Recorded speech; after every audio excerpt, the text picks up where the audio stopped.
جفت کی قسم، والبدر اور تاء کی قسم، واللیل کا یسر اور رات۔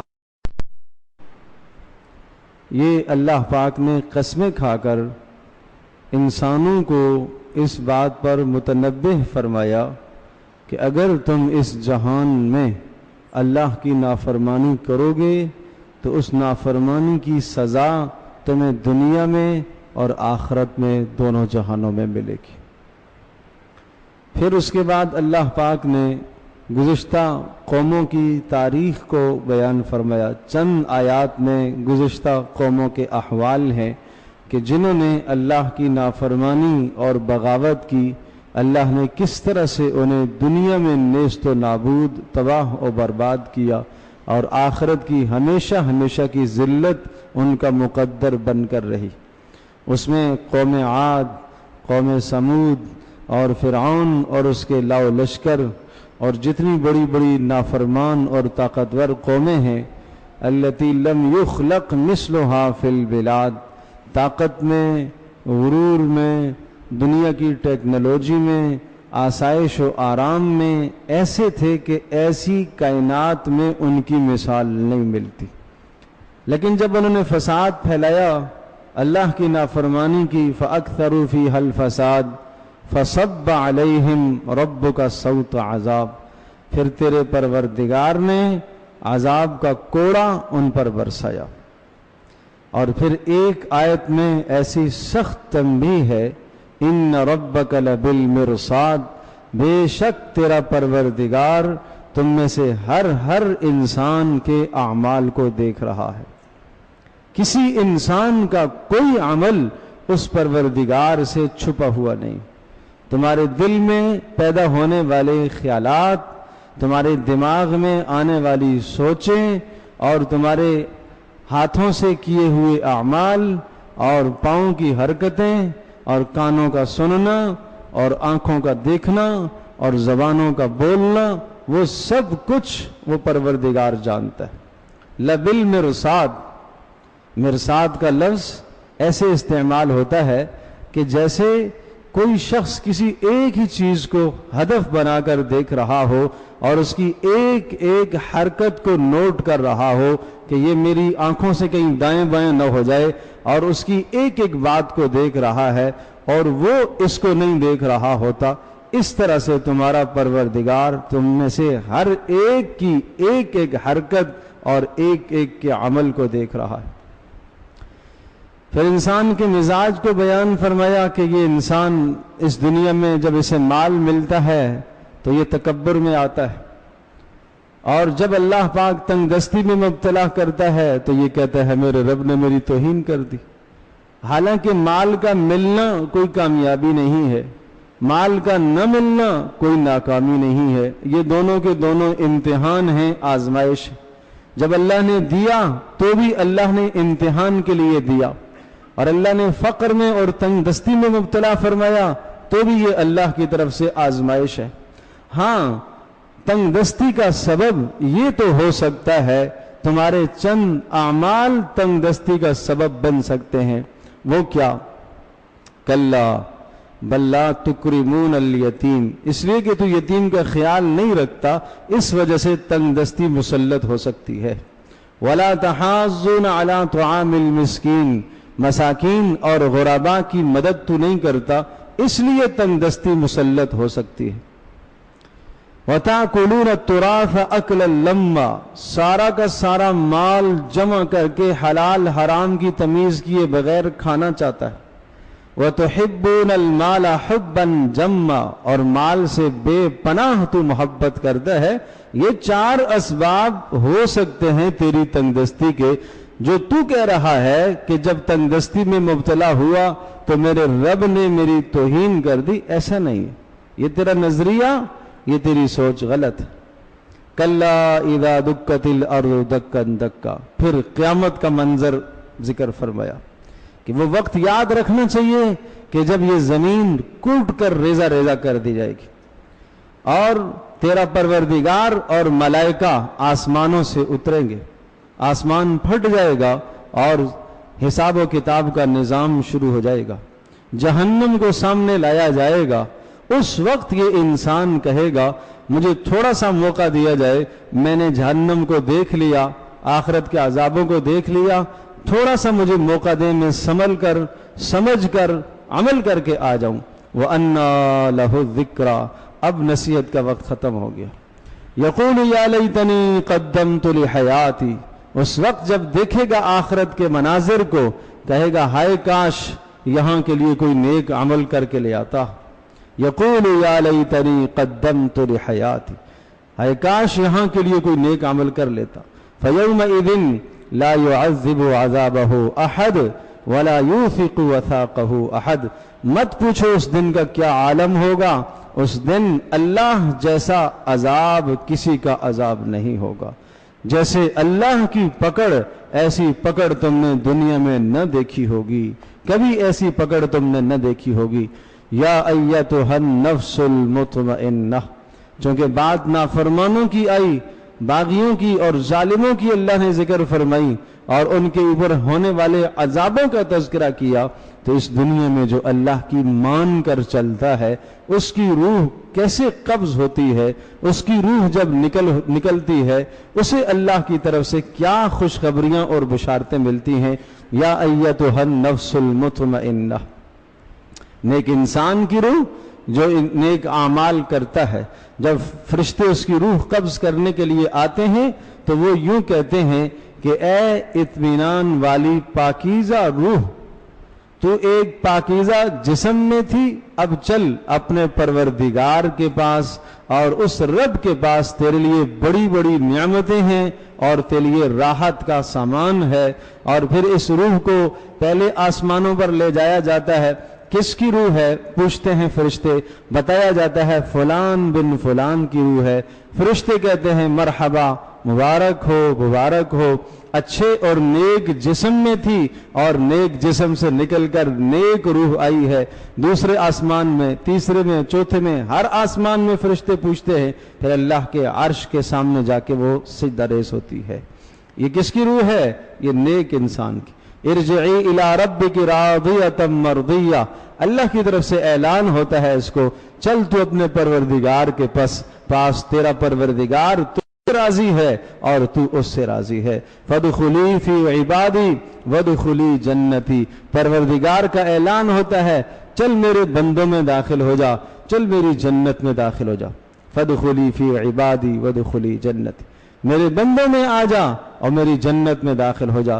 پتہ چلا کہ اس دنیا میں جنت کے حصول کے لیے اللہ کے بندے، اللہ کے مقرب بندے، ان کی مجالس، ان کی صحبتوں میں فجر کی ابتدائی آیات کے مضمون کو بیان کرنا ہے۔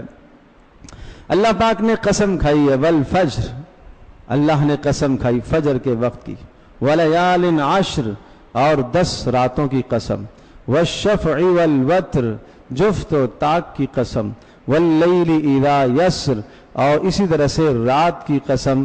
یہ 5 قسموں میں سے ایک لفظ آیا ہے ولیال عشر، 10 راتوں کی قسم۔ یہ 10 راتیں نبی علیہ الصلوۃ والسلام سے استفسار کیا گیا، اللہ کے رسول ان 10 راتوں سے مراد کون سی 10 راتیں ہیں؟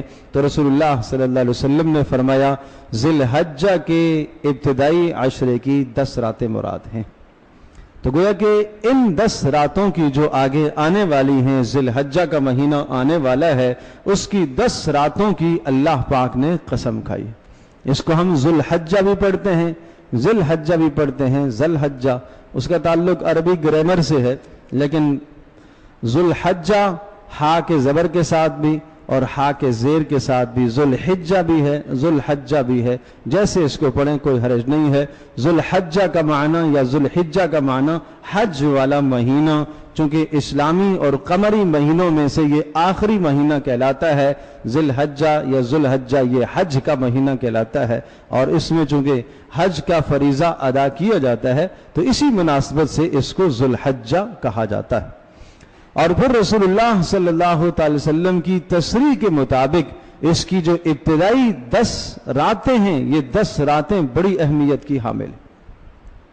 جب 10 راتیں بڑی اہمیت کی حامل ہیں تو پھر 10 دن بھی ابتدا کے وہ بھی بڑی اہمیت کے حامل، بہت زیادہ اہمیت ہے۔ اب اس اہمیت کو رسول اللہ صلی اللہ علیہ وسلم کے ایک ارشاد سے آپ ملاحظہ فرمائیے۔ آپ علیہ الصلوۃ والسلام نے ارشاد فرمایا کہ دنوں میں سب سے محبوب ترین دنوں میں سب سے زیادہ محبوب ترین ایام اللہ کے نزدیک عشرہ ذی الحجہ کے ابتدائی 10 دن، یہ اللہ کے نزدیک بڑے محبوب دن ہیں۔ اور فرمایا ان دنوں کے اندر جو عمل کرے گا بندہ، وہ عمل بھی اللہ کے نزدیک بہت ہی بالا تر، بہت ہی بہتر، بہت ہی خوب تر، بہت ہی بلند تر ہوتا ہے۔ اللہ تبارک و تعالی ان 10 ایام کا عمل بہت پسند کرتے ہیں، اور پھر ان 10 ایام میں سے آخری 10ویں دن کا عمل یوم النحر، قربانی کا عمل، وہ تو اللہ بہت ہی پسند کرتا ہے۔ اور یوم النحر والے دن انسان جتنے بھی اعمال کرتا ہے، صدقہ کرتا ہے، جو بھی اور نیک عمل کرتا ہے، اخلاق اپناتا ہے، کسی کے ساتھ نیکی کرتا ہے، بھلائی کرتا ہے، روزہ تو نہیں رکھ سکتا 10ویں دن میں، لیکن تمام اعمال میں سب سے محبوب ترین عمل 10ویں ذی الحجہ کو وہ اللہ کی راہ میں خون بہانا ہے، کسی جانور کو ذبح کرنا ہے۔ اس عمل کو سب سے محبوب ترین عمل بتا دیا۔ خیر، اس پر انشاءاللہ اگلی نشست میں ہم بات کریں گے۔ اس وقت مجھے اس ذی الحجہ کی ابتدائی عشرے کے ایام سے حوالے سے بات کرنی ہے۔ پیارے پیغمبر صلی اللہ تعالی علیہ وسلم نے پھر ان ایام کی اہمیت کو مزید اجاگر کرتے ہوئے ارشاد فرمایا کہ ان 10 پہلے عشرے کی، یعنی 10 ذی الحجہ اس میں شامل نہیں ہوگا، 9 ذی الحجہ تک کے روزے جو آدمی ایک دن کا روزہ رکھے گا، اللہ پاک اس کو 1 سال کے روزے کا ثواب عطا کرے گا۔ 1 ذی الحجہ سے لے کر 9 ذی الحجہ تک، یوم عرفہ تک جو آدمی ایک روزہ رکھے گا، ہر روزے کا ثواب 1 سال کے روزوں کا ثواب رکھتا ہے۔ کتنا بڑا اجر! اور ہر رات کا قیام لیلۃ القدر کے قیام کا ثواب رکھتا ہے۔ اس ابتدائی عشرے کی جو راتیں ہیں، جن راتوں کی اللہ نے قسم کھائی ہے، ان راتوں میں سے ہر رات لیلۃ القدر کے قیام جیسا ثواب رکھتی ہے۔ تو کتنی بلند بات ہو گئی کہ اگر راتوں کا قیام نصیب ہو گیا تو پھر لیلۃ القدر کا قیام ہے۔ دن کا روزہ رکھا تو 1 سال کے روزوں کا ثواب مل رہا ہے۔ اور پھر 9 ذی الحجہ یوم عرفہ جس کو کہا جاتا ہے، اس دن جو روزہ رکھے گا، اس روزے کا ایک تو یہ ثواب ہے کہ 1 سال کے روزوں کا ثواب ملے گا ہی ملے گا، مزید یہ کہ اس ایک دن کے روزے کی وجہ سے 1 سال کے گزشتہ، 1 سال کے آئندہ گناہوں کی معافی کی ضمانت ہے۔ یہ اتنے بڑے اعمال، یا ان اعمال کی قیمت ان دنوں کے اندر بڑھا دی گئی۔ روزہ تو پورے سال میں جب بھی انسان رکھے، 5 دنوں کے علاوہ ایام تشریق اور اسی طرح سے عید الفطر والا دن اور عید الاضحیٰ والا دن، ان دنوں کے علاوہ جب بھی روزہ رکھے، روزہ تو رکھ سکتا ہے، رمضان مبارک میں بھی روزے رکھتا ہے، لیکن ان ایام کے اندر جو روزے کی اہمیت کو بڑھا دیا گیا اور اس کے ثواب کو بڑھا دیا گیا، راتوں کے قیام کے ثواب کو بڑھا دیا گیا، ہر عمل کے ثواب کو بڑھا دیا گیا، اور کثرت سے ذکر کا حکم دیا گیا، پتہ یہ چلا کہ یہ وہ مبارک ایام ہیں، ان ایام میں بندہ اپنے اللہ پاک سے بہت جلد تعلق قائم کر سکتا ہے۔ یعنی پورا سال جو محنت کر کے اللہ کے قریب ہوتا ہے، ان 10 دنوں میں وہ قرب اسے حاصل ہو سکتا ہے، اس لیے کہ ان 10 دنوں میں اللہ نے اعمال کی قیمت بڑھا دی۔ قریب رمضان المبارک کا مہینہ گزرا ہے، رمضان المبارک کے مہینے میں بھی اعمال کی قدر و منزلت بڑھ جاتی ہے، اعمال اللہ کے ہاں قیمتی بن جاتے ہیں، اور وہاں فرائض 70 فرضوں تک چلے جاتے ہیں اور نوافل فرضوں تک چلے جاتے ہیں، اور ایک